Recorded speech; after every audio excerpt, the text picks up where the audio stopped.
a huge welcome to the panelists for today on this Star Awards showcase session, who I will introduce to you very shortly, and a very warm welcome to all of you that are joining us for over the course of the next 55 minutes as we talk about the Star Awards and as we also talk about a couple of gold award-winning entries from this year that will hopefully help you guys set yourselves up for success as you think about your very own Star Awards entry.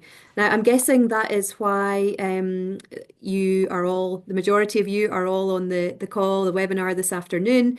It is to think about how you develop your case writing skills, understand a little bit more about what good looks like. And take that forward as you think about your very own entries for the Star Awards next year. My name's Kirstine Beeston. I am the chair of the Star Awards. I've had the illustrious honour of being the chair. This will be my second year as chair. And it's been a great pleasure to be part of this fantastic initiative. The awards themselves were of course developed to support the broader Marketing Society Scotland vision to build a really vibrant marketing community in Scotland, renowned for enlightened thinking, innovation, and creativity. And we have that in bucket loads in Scotland. And every year, the Star Awards shine a spotlight on excellence, celebrating best practice in case study writing, but also showcasing the depth and breadth of talent that we have across all levels within the marketing industry in Scotland. Schools, colleges, universities, leading organisations. We look at rising stars, inspirational leaders as well. I would say that the act of putting together your paper and thinking about your entry also really helps to foster valuable collaborations between your agencies, between clients and agencies generally, and encourages you to think about how collectively you can craft show-stopping entries. And then obviously you have this wonderful opportunity to celebrate together as a community at the gala dinner in June each year. Now, this year, you'll have seen we're embracing a theme that invites you guys to take centre stage, that is steal the limelight, and it's a call to all marketers and storytellers to come forward, share work that has captivated your audience, has sparked conversations, and ultimately defines excellence. And a big thank you to the union team who have developed the creative for the awards this year. All of the entry criteria can be found on the website, which is starawards.marketingsociety.com. So you can see all of the details on there. So please go and familiarize yourself with that if you are thinking about entering. Today, we are going to hear from Naresh from Made Brave and also from Linda at White and Mackay, who are going to talk you through their Gold Award-winning Star Award case studies. So we'll hear from them in a moment. Just a few other housekeeping points for me to mention, and I guess importantly, judging. And I will leave the majority of the discussion on judging to Hugh. I know he's going to mention this as well, but the judging is open to all members. Leader members are invited to join the panels themselves. We generally have a maximum of 4 judges from any one organisation, but there is still time to sign up if you're interested in judging, and the link will be put in the chat or circulated afterwards. And I would particularly encourage those future leaders amongst you to sign up to be an online judge, because it is a brilliant opportunity to see what is happening within your industry from a sort of a best practice perspective in terms of marketing activation, marketing campaigns. And really think about that as something of a development opportunity. See what's out there and see how people are putting together these papers and articulating their campaigns, their measurement criteria, and all the rest of it. All first-time entrants enter for free. So any organisation that hasn't entered before, you can enter for free.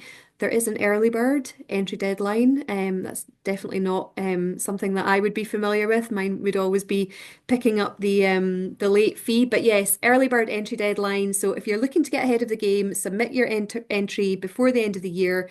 Entries need to be in before the 31st of December, and you can take advantage of the 10% discount. The closing date for all entries is the 17th of Feb at 5 p.m. There is an option to enter a little bit later for a small additional fee, and again, that information is online. Some categories are free to enter. If you've got a rising star or an inspirational leader within your organization, please do nominate them. That entry is free, and you can do so by emailing marketingsociety@luxevents.co.uk by February the 17th as well. So you've got some time to think about that. And I guess just to say, being shortlisted itself is a real prize in its own right. So yes, winning gold is fantastic, but equally, enter with the view of aspiring to be shortlisted, because that in itself is no mean feat. Silver or bronze is brilliant, gold is exceptional, but being shortlisted is fantastic. So I would set your sights on that, and yeah, go forth. Hashtag Star Awards 25, and Marketing Society LinkedIn and Instagram. All our social channels are very active, as you know. So we do encourage lots of participation with our social channels. And I guess that just leaves for me to introduce the other key person beyond Naresh and Linda today, who you'll be hearing from, and that is Hugh. Hugh Burkett, who has been judging the judging chair for over 20 years now, with an illustrious CV, more than 50 years experience in marketing, starting in brand management with Unilever before moving agency side with Colette Dickinson Pierce, spent time at Wassey Campbell Ewald and Fletcher Shelton Delaney before setting up his very own business in 1986, which he eventually sold in 2002. Hugh then went on to become the chief executive of the Marketing Society from 2003 to 2016. And we are thrilled to have him with us today to get some words of wisdom in terms of how we should be approaching this Star Awards. So with that, I will pass over to Hugh himself. Thanks, Hugh. Thank you very much. And having listened to that, I think, my goodness, it's high time that somebody else was in charge of this judging. But the good news about Scottish judging, and I've been asked to say something about the judging process and then what the judges are looking for. The good news is that this judging is done by people very much like you. I can't see you who are, joining this webinar at the moment, but I'm sure you're out there and you're thinking about entering for the first time, or you've entered before, but you're just looking for some new inspiration about the awards. You yourselves, as Kirstine has already said, are encouraged to enter, not only to enter, but to judge. And this is quite unusual. I mean, I would say almost all other, judging systems that there are require sort of various sort of stars of the marketing world, very eminent people. It's what they sort of trade on to come and do the judging. But here, everyone, it's a very inclusive process in Scotland is encouraged to judge, so long as you're a full member of the Marketing Society. And I think that has, some huge advantages. May I say, I think it's one of the reasons I'm still judging myself is that it's rather fun sitting in judgment on other people. I mean, it's we know how difficult it is actually producing good work, but it's really interesting judging other people's work. And of course, you will learn a huge amount from it, because really or in many ways, all creativity in whatever field is sort of borrowed from somewhere else. And music is a particular enthusiasm of mine, and it's often said in music that good composers borrow, great composers steal. And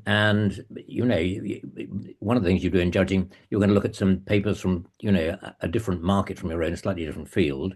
Well, I'm sure you can learn from that. Something about the processes they're using, or indeed the ideas they've come up with, may well be applicable in your own field. And it's very, very valuable in that sense. And as I say, it's fun. However, judging does come with responsibilities. So you will be given a number of papers to mark. That can, of course, be very variable. You may have just one category to judge if there are a lot of entries in that, by which I mean a lot means such a dozen or more, say. And if it's a smaller number, sometimes it's smaller than that, then you may be given a couple of categories to look at. But you might be looking at a dozen or more. Sometimes in some categories it can go as high as 20 entries. That's fairly unusual. If it does, I mean, there's a simple piece of arithmetic here. You've really got to look at those papers properly. People have made the effort to enter. It's going to take you a while to actually look at it. So if you are going to judge, you need to have to allocate a serious number. I mean, say minimum of like 4 hours, I would say, really, of proper thinking time to this. So it means a proper morning, a proper afternoon, without any interruptions, without letting yourself get carried away by emails, clients, children, whatever else is going to interrupt you. So you've got to be able to concentrate. and you're required to mark against criteria, and they're all set out. Then we meet together in an online a Zoom panel, much like this. Typically, it's around half a dozen people, and we have a really good discussion. And I must say, it's very enjoyable. It's rather disappointing to me that you can now do it on Zoom because I used to really enjoy coming up from London to Edinburgh several times a year, and I get to come up less now. But it works very well on Zoom, and everybody listens to what everybody else has to say. Sometimes we just follow the scoring that's already there, and it's very obvious there's a particular winner. It's come out with a much higher score, and that's the one that everybody agrees is the winner. But very often the scores are quite close, and so we have to tease out what it is that really matters. And I always say that what really matters in that situation is, well, how original is the approach? What it is that people have actually done. Where's the sort of creativity in it? And then secondly, what are the actual results? What are the real results? So let's turn to what it is then that the judges are actually looking for. Well, the first thing to say about judges, of course, as I just said, they're people like you. They're people like all of us. They're still working in the business. They don't have a lot of time, so they want you to get to the point, and they want you to be concise. And there are all sorts of other pressures on their time. But it's like really any of these. Kirstine has already talked about telling a story. It is about telling a story. And what is a good story? It has a beginning, a middle, and an end. So there's something about why you were doing it at all in the first place, what the situation of the brand product was at the beginning, what it is you actually did that was sort of really interesting and unusual, and then what are the results? What's actually happened? That's the obvious structure. Now, in fact, when you look at the criteria, most people write their papers around the actual criteria that are set in there, and it's slightly pedantic, but actually it does help the judges. So I'm not saying you have to do it, but by and large, over the years, that's how it's done. But of course, adding on to that, and you'll see from the cases, you're certainly one of them. I know well the Woodsman whiskey one. I mean, that's a very not only very elegant case history, but it's very beautifully put together graphically. But you don't have to be. It's not all about just beautiful graphics, but it's about making the story entertaining and clear as you go through, and above all, not too wordy. There's a word limit of 1,500 words. We rarely reject papers because they go over that, although frankly sometimes we probably should. But being concise in the story is very important. Showing that you've done something really interesting and entertaining in an entertaining way, but critically also, then what are the results? Because again, we all work, in the business, and we all know what are real results and what's just sort of faff, what's waffle. So just saying it was a fantastic success, the results were brilliant, all the rest of it, won't really cut it. And nor really, for those of us a bit more sophisticated, okay, you had this fantastic number of impacts, you had this fantastic number of, people, responding online in some way. Yes, okay, but how did that affect? I mean, ideally, if you can tell us something commercially about the brand or the product, or if it's a public service thing, there are many public services, how you can show real behavior shifting, not just what people said they were going to do, but what they've actually done. But commercially, I mean, if you are able to give us any commercial data in terms of actual money, this would be brilliant. I realize there are many finance directors around who perhaps or companies that won't let you, but do try and tell us something about sales if you can, because it really helps to convince us. And then the other thing is say, okay, well, okay, can you show any real brand measures of how they've shifted from A to Y, or as I say, real behavior has changed? So, try and be tough about the data. So that's the thing I'd really say that I think is most important about what we're actually looking for. And then also my other piece of advice is go to the website, look at how other people have done it. I've already talked about the different headings, the structure that people have used, but you're about to see two marvelous case histories now. And I checked out this year, there's a whole list of the winners. And actually, last year, I was a little bit bothered that quite a few of the winners and quite a few of the entries that are good entries that come in didn't seem to be up there on the website. People were being a bit reluctant perhaps to share them. This year, I'd say there's a very good selection out there, which includes, in fact, the one you're about to see. Sorry, the Woodsman one you're about to see. But actually, Naresh, I might take this up with you. Wasn't I wrong? I couldn't actually find your case history on the website. Have you shared it, or are you being coy about it? Are you going to share it now? So Well, I hope the agency isn't isn't coy about sharing it. I will let the people in charge know to share it immediately. I'm not. Um, so is it up? Am I up now, or is it Linda? Is that all right, Kirsty? I mean, you're in charge. Yeah. Yep, let's go for it, Naresh. Let's have a chat about, love to hear about buses, making buses lit, the gold award winning paper from this year. Over to you.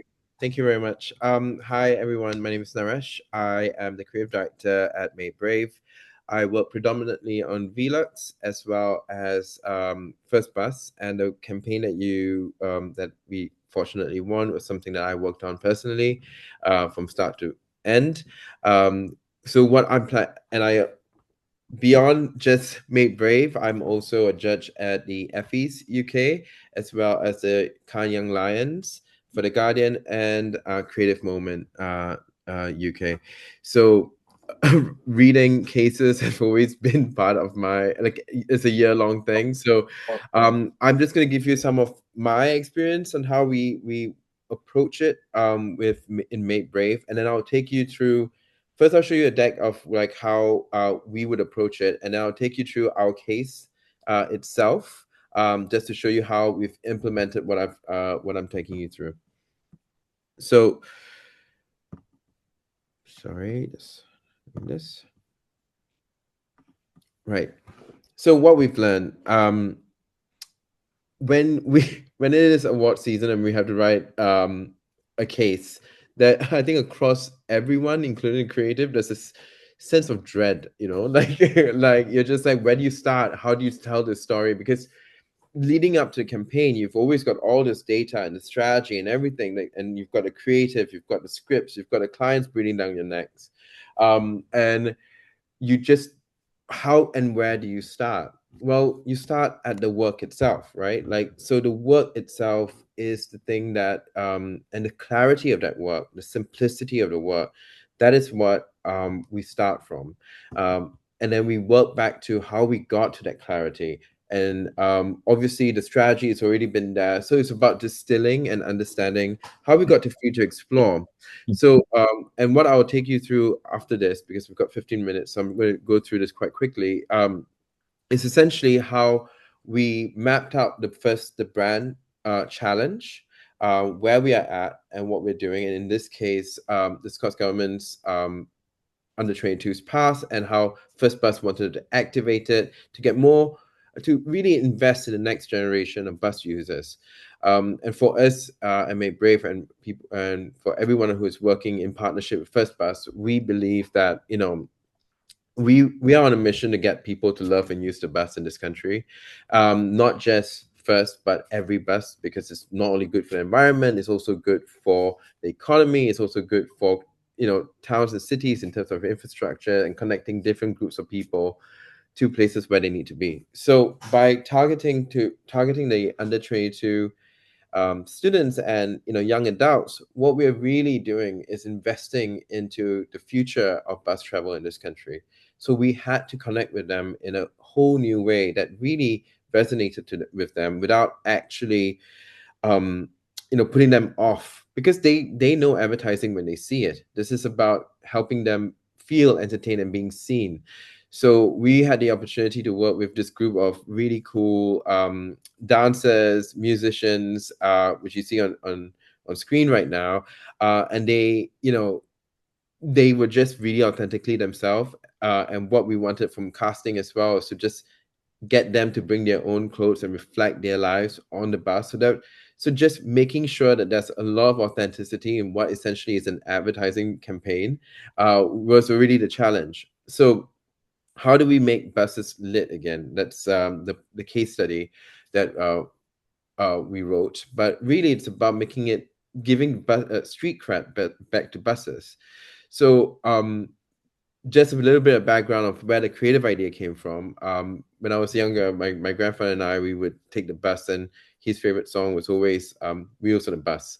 So I thought like it would be quite cool if we took a rendition of something very familiar and putting it and giving it a twist, because we are in that state where there's this 90s revival culture that's also coming into streetwear. And we thought like by bringing this and in the music scene itself, we could create something really cool and really out of category for buses. So when we start thinking about how we write case studies here, it's like, how do we tell really compelling storytelling and what that storytelling has, the impact it has on the audience. And then we go into the effectiveness, into the marketing, which is what Hugh has already touched on. And we really feel like these three aspects are the key parts of making a really good case study. And in fact, even just looking at other awards like Effie's and Creative Moments, storytelling is such an important thing because and simple storytelling as well is so important because most judges don't have enough time to go through all 10 different pieces of work in depth, and as well as do their day job and give the right amount of scores. But also it helps you give that elevator pitch to prospective clients, or to even just sharing it as case studies with people from the industry itself. Keeping that storytelling, engaging and simple is super important. And the next thing, we need to always show that we're not just making creative for creative sake, because we are in marketing.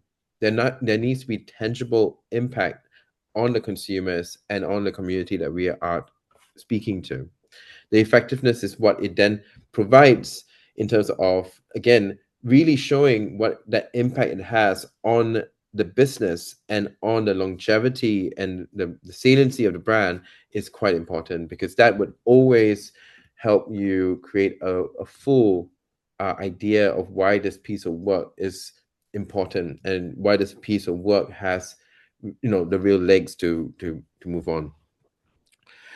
We also believe that writing a good case study it needs time, so you need to edit all the time, and you have to do what you must, which essentially is that if you have to take time off and you need to bring in the right people have to work, like really consider like how they juggle, because case writing is an art form in itself. And for some agencies, smaller agencies, and mid-sized agencies like Make Brave, it's not oftentimes that you can get a specific group of people to write case studies for you.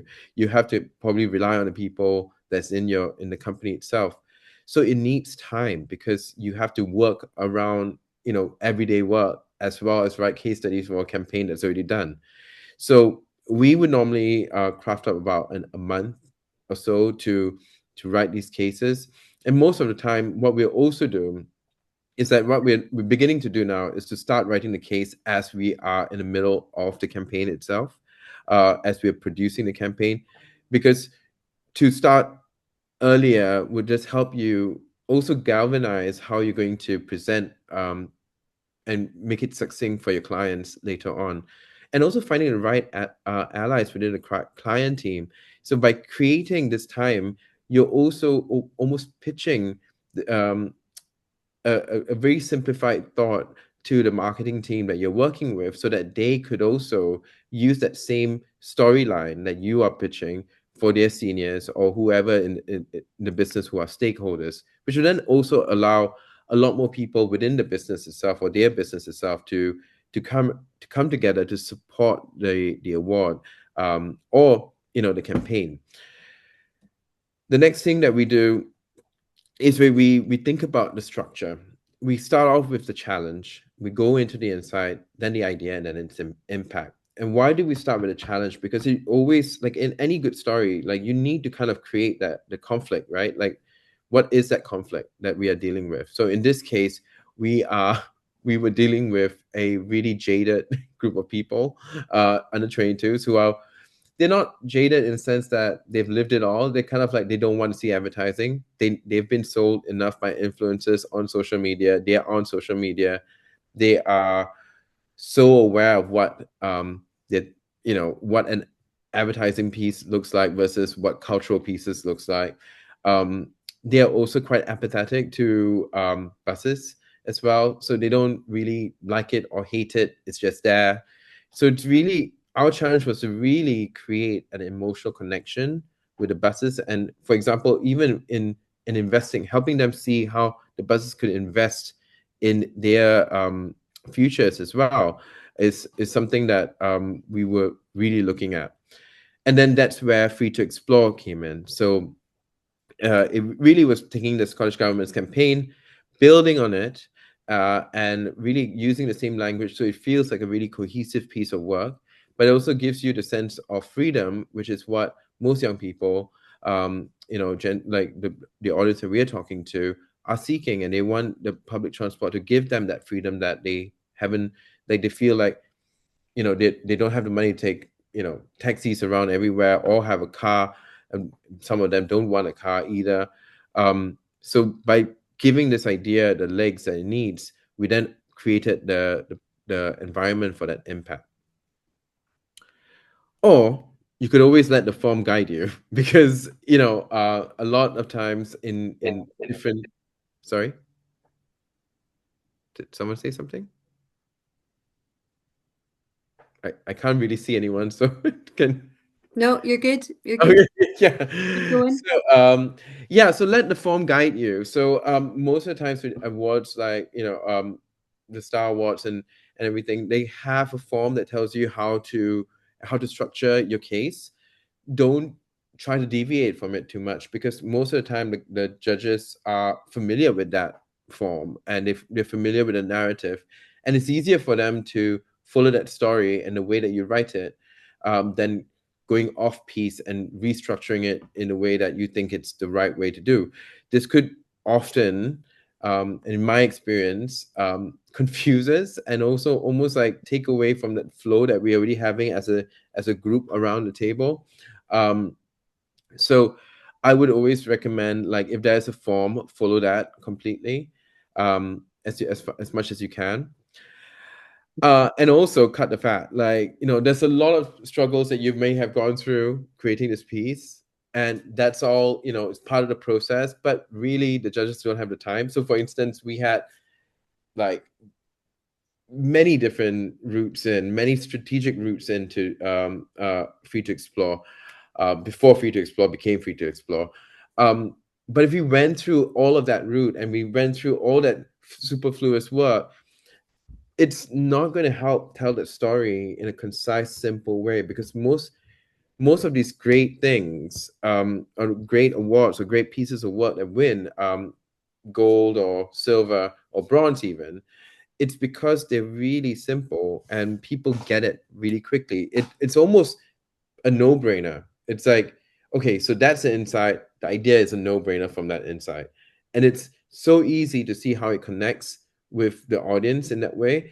But if you go into, going with reams and reams of research, that really doesn't help the narrative at all, because it almost pokes more holes into your argument, which may not be very useful for any awards. And then lastly, like on our side, the strategy team usually takes charge of writing the cases, with the creative leads. And what we normally do is, once the strategy team has had like maybe 2 rounds of writing the award papers, we then come back to the creative lead and we would review it. And then what I like to do is as well, so almost also get the account team involved and also get the producers involved to make sure that everyone has got a different perspective of how the campaign went and what the narrative is. But because we are all aligned with the narrative of what Free to Explore was, we were all able to sharpen each other's words and ensuring that we have the right amount of drama within the paper, as well as stats, as well as emotive pools. So all I can say is, like, once you've done all of that, you can go and defy gravity. So the next thing I will show you guys is the case that we've done, which I don't know whether you can see it. Can you see it? Yes? We can see it. Yep. So this is an example of a case that this example that we've done for Marketing Star. So here we have the introduction, and we almost started off with really provoking a question or a challenge that we already started having within the brief itself. We then go into what really matters for young people. So it's almost like a summary of the entire campaign and what you're going to see later on in the case study. So we look at the objectives, and in this case, this would be what I would call the challenges. Like, it's about driving the next generation of bus users by influencing their behavior and challenging their perceptions. So here's the main KPI: to increase pass revenue, free pass registration by 5%, boost brand perception, and improve the use of the pass by 2%. So these are all like really important to kind of almost form the foundation of what that challenge that we are facing, not just from a cultural perspective, but also from a business perspective, which we think is quite important. We then had a divider, so it's easier for you to see if that's what the environment was that we're playing in. How do we start thinking of it strategically? So, so obviously, there's a lot of research behind it, and what we've done is that we really came down to the same problem. What is the simple problem here? Like, if it's free, why are people using it? That was really kind of, especially young people, why were they not using it? So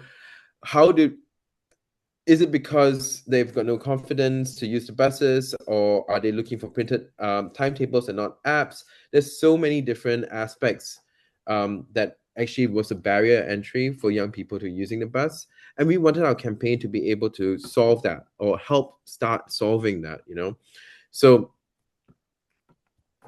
So what we've done is that right after that, we then go into the consumer truth. And young people know they're young. They actually know it so well. They actually they will call out anyone who thinks that they're speaking in youth language. So that is already an audience that is quite challenging, in the sense that they will call your bullshit out at any time. So what we've started doing is that we then start speaking to people. We also did some social listening, and we really looked at what they were looking at and what they were much more interested in. And then again came down to the product truth and the proposition. So here were the 6 things that we created to almost frame our campaign. And that's how we went with strategy. And having something like that is really simple. Again, it helps the judges to understand where you're playing from, how you're approaching it, and it's almost going into the mind of of the entire creative, step by step, how do we get from point A to point B, the solution, and then the results. So we then go into introducing the campaign, which we think it is like you kind of want to have a really big, nice image for this, and it's really bold and confident image to show this. And really answering the questions from earlier, we know that within the audience group, they are not confident using the buses, right? So within the campaign itself, what we've also created was this kind of like rhyme type thing, like a plan tap ride, and it's almost repeated throughout the campaign, and as well as later on in our extension of our campaign, which you'll see, is that it just reminds people how easy it is to use the app, how easy it is to use the bus, and how easy it is to get to where you want to go, to feel free to explore. So this became a rallying cry. So we thought about, actually, when you really distill down this campaign, what does it mean, right? It is a rallying cry. So put that in, really distill it down to the most simplest form of what that campaign means, and allow yourself and allow the work to, show itself. The work has to do the talking in this part. Naresh, I'm gonna interrupt you here at the Right. moment because, well, firstly, I think the paper looks absolutely incredible, and I can really see that challenge, insight, idea coming through in terms of the way that you've built the narrative. So I think that's so powerful in terms of how you've approached this. Is there one final thing that you would say? I'm just conscious of time and passing over to Linda. Yeah. Is there Yeah. Yeah. is Yeah. there one final thing that you would say to the crew on the webinar, just in terms of things to think about as they're preparing their paper, or something that you've done within yours, that you want to leave them with as a parting thought? Yeah, sure. And sorry for taking too long. No, you're fine. There are two things that I would always recommend: stats and the proof and the data, the points. Those things are the most important part of any good paper, because it really helps you understand, or helps the judges understand, the effectiveness of the work. So it's not just the creative that is, category is out of category, but also how that original thought has impacted the marketing aspect. What we are doing now in Make Brave as well is that we are starting to write our case studies earlier. So really think about, if you have a piece of work that's, you think that it's going to be quite a stellar piece of work next year, start thinking about what that case study is as you're doing the work now. Yeah, that's it. That's brilliant. Thank you. Thank you. It's a great case study, and I think your insight is invaluable in terms of how to think about putting the papers together. I am conscious of time, and I do want to hand over to Linda because I am really keen to hear about broadening audiences with the beavers. So I'm going to pass over to Linda to share her words of wisdom and to share some insights in terms of the paper itself and how she tackled it. So Linda, over to you for the next 12 minutes, if that's okay. Okay, no problem.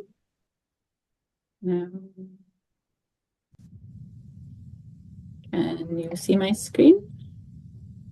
Can you see my screen okay? Perfect. Okay.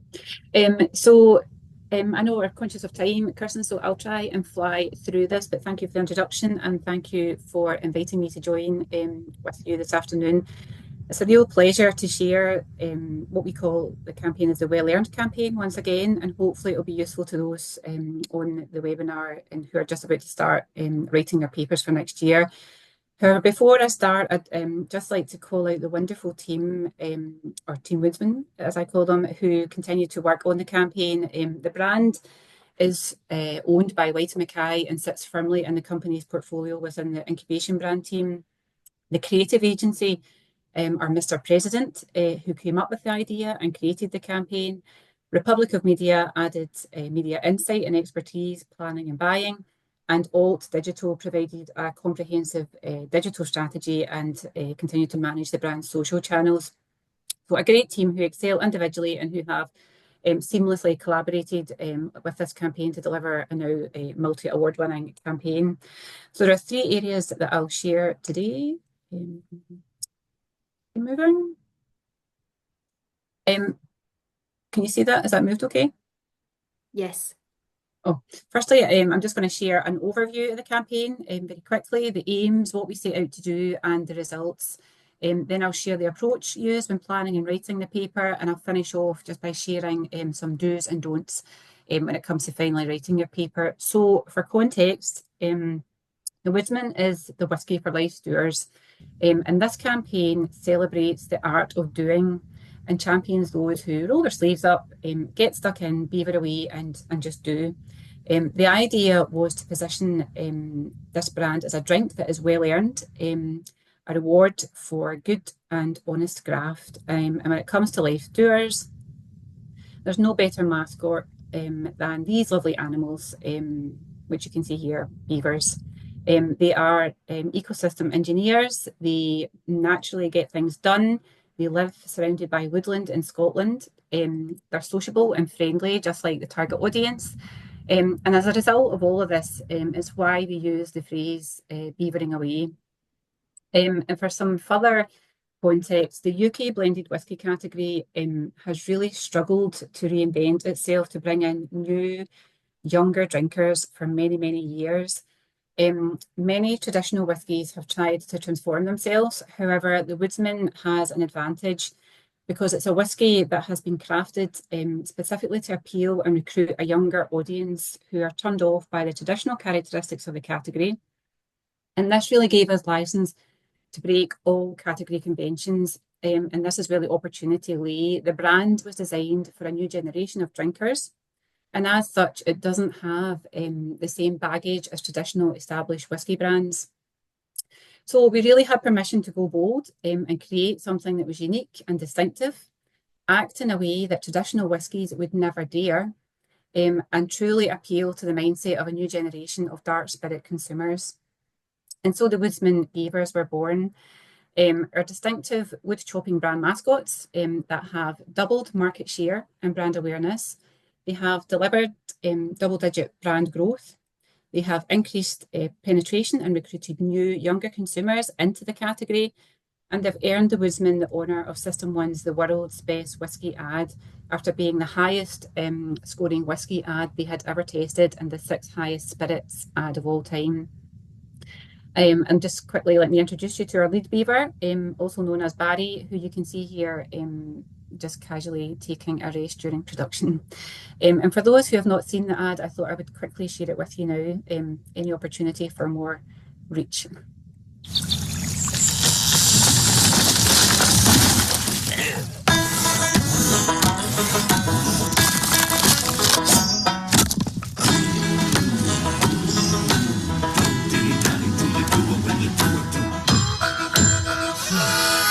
Woodsman whiskey loves a doer, so don't dilly-dally do, and do what those that do when they're done doing.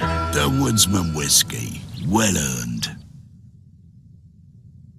So quite distinctive, and unlike many spirit brands focused on craft and precision, the Woodsman really embraces a more honest, real and accessible approach.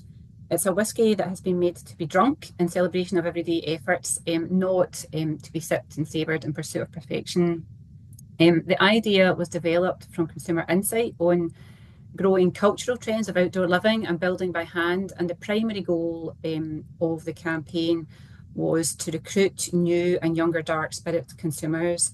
And to achieve this, we set out to drive brand awareness in a market that was saturated really with well-established competitors. We needed a distinctive and bold creative concept capable of standing out in a crowded landscape. To increase brand meaning amongst a younger audience, so by imprinting a more memorable idea in their minds and associating the Woodsman as a spirit made for mixing. And finally, to increase brand penetration to drive brand growth and market share. And our beavers actually have proved to have had a lot of flex. So they have spanned TV, out of home, social, digital, print, and in-store media. And these are just some examples of the campaign being deployed in market, in the off-trade, and out of home, and also at events across various other channels and media. And our beaver mascots have even starred in Halloween-themed social content, so as iconic characters from old school horror films. And this versatility really allowed the beavers to seamlessly integrate into cultural moments and be truly adaptable, or be a truly adaptable creative concept. So we were carefully repurposed our existing creative to create new content, and this has created to ensure that the campaign maintains relevance and engagement throughout the year. This new reactive and tactical social content has also encouraged active conversations amongst our target audience, keeping that brand top of mind and leading to higher levels of user-generated content. And it's also been really instrumental in maintaining a dynamic and responsive brand presence. So in terms of results, and for the purposes of our Star Awards paper, these were structured into 4 big buckets with supporting relevant data that showed from a category perspective, the Woodsman was the only brand within blended whisky category to recruit new and younger shoppers into the category, and it also doubled market share and increased penetration. From a brand perspective, it delivered double-digit volume growth across all trade channels and well ahead of the annual targets that we had set. The creative increased our brand awareness, salience, and meaning with our target consumers, and the total media campaign surpassed full-year targets. And in the 2 years that the campaign has been live, it has won a number of awards as well. So as well as the Marketing Society Award, which we were delighted to win, it has won the Grocer Top Campaign of the Year within total spirits and alcohol. It was the highest scoring, as I mentioned before, whisky ad of all time in System One's database, and the 6th best spirits ad of all time. And it's also been nominated in the Marketing Week Consumer Goods category alongside iconic brands such as Guinness, M&S Food and McDonald's, as you can see there. And finally, just to finish off, some do's and don'ts for Star Award doers. The first one sounds really obvious and it's been covered on this webinar already, but it's so important. Start early to give yourself ample time to review and refine your submission, create a timing plan, and most importantly, stick to it. Review the award guidelines and really understand the criteria and what the judges are looking for. Secondly, engage the judges, and this has been mentioned before, but it's so true. You need to engage the judges by telling a really compelling story that's interesting and fun to read. Explain the challenges that you faced, for sure, take the actions that you took, the results that you achieved. And a narrative approach can really make your entry more memorable. And don't forget to describe the market research that informed your strategy, the creative process and the execution. And this is where your creative team can really help, as they're expert storytellers, so tap into them for that. The third point, and I'm just conscious I'm flying through this just for time, but be clear and concise. Hugh mentioned this. Avoid jargon and overly complex language. Make points clearly and concisely, and remember that the judges have many entries to read, so clarity is key.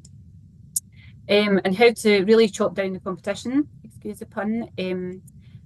It's really important, Naresh and Hugh have already mentioned this, but prove what you did worked. So source, analyse and gather your data, and that will really help you to provide concrete proof that you've delivered the objectives. And I would argue in many years of writing case studies and papers that this is the most important part of the paper.